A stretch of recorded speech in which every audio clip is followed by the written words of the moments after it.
Okay, I wanted to do a quick video on one of the major reasons why I dislike religion so much.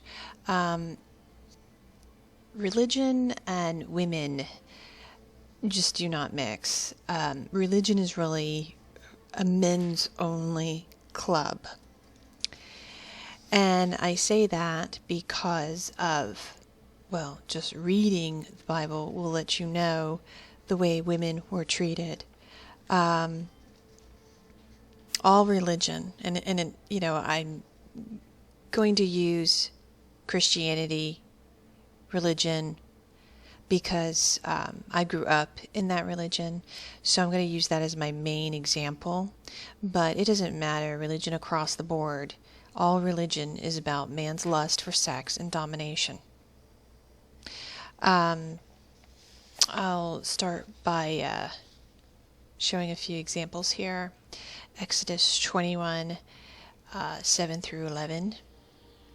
It's talking about women, they're sex slaves, and if they don't perform, or perhaps the man got tired of them, whatever the case may be, they get the boot.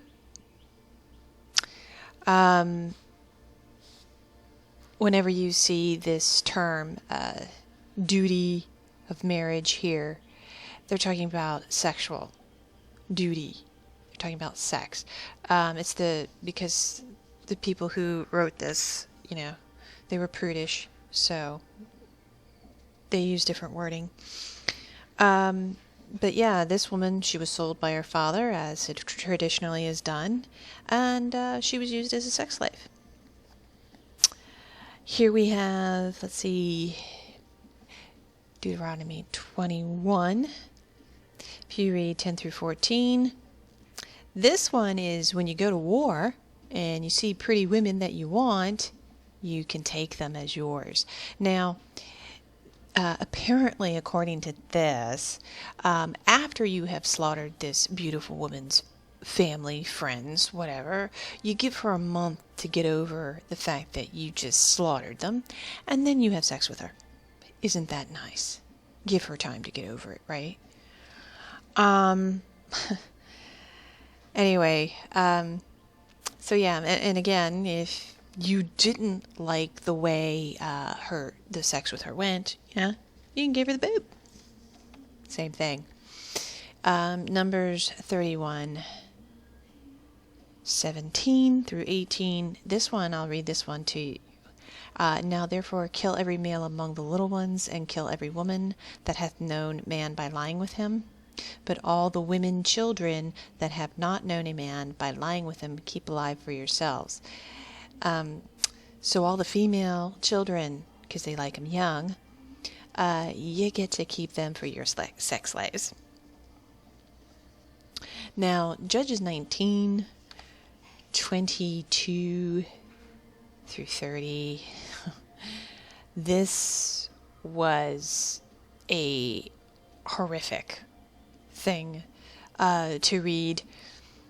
Basically, you had a situation where this person and his concubines were sex slaves. Wives were sex slaves, so it really doesn't, to me, it doesn't matter. It's all the same, but this is his concubine he's traveling with, and he goes to this old man's house, and, this old man and him were, drinking, getting merry, what have you, and the old man, his house gets surrounded by these other men that live in the city, and they want the guest that's in the house. And so the old man of the house says, no, take my virgin daughter and take my guest's concubine, and you can do whatever you want with them, right? So basically, these men took the concubine and they raped her and abused her all night long. And when the guy who owns the female concubine, he wakes up, sees her lying on the floor at the door of the house, tells her, "Get up, let's go," and she doesn't respond because she's dead. They beat her and raped her until her death. And this guy takes her, puts her on his donkey, takes her home, cuts her into 12 pieces, and sends it out to everybody in Israel. I don't know exactly. It doesn't say specifically to the places he sent, but he said all over Israel. So that's pretty messed up. That's a pretty messed up story. But it's actually very similar to Lot, except for Lot offered his daughters for them to do as they willed with them, but the messengers of God stopped that from happening. So here you have Deuteronomy 22:28. According to this, 28 and 29 here, if you rape a woman, you have to marry her. Well, if you rape her and it gets found out that you raped her, I guess, you have to marry her. And of course, you have to pay for it first. You have to give 50 shekels to her daddy.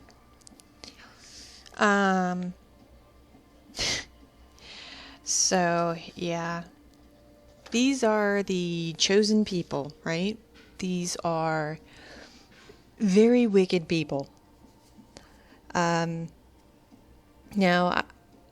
the Bible as a whole is not in every aspect against women. You have those moments like I had mentioned in Genesis 19 where Lot was going to give his women up to the men to do what they wanted with them.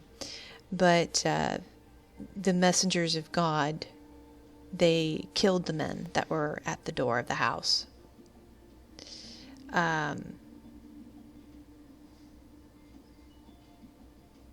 Well, I don't know if they killed them really. I think they blinded them. Anyway, so I correct myself on that. They blinded them, didn't kill them. But anyway, you have at least God's messengers doing that, and we do know that Deborah was a leader. She was a judge. You also have females who were prophets. So my conclusion, and of course Jesus Christ, he never advocated for the mistreatment of women. So, God did not advocate for the mistreatment of women. So my personal conclusion is that the Creator did not give his seal of approval to this horrendous treatment of women. But, this is what religion does. This is exactly what they do. They take these women and they treat them like cattle. And I don't care if you call yourself a part of Christianity. We see on the news media Muslims being portrayed as horrific to women. It is the same thing in Christianity. The same thing. It was not all that long ago. Women were treated poorly. They were abused. Men were actually allowed to beat their wives. It was not that long ago. And I really believe feminism is a response to that, to the abuses. And I don't blame them. I don't blame these women for becoming feminists and hating men after all the atrocities that were put upon them for a very long time.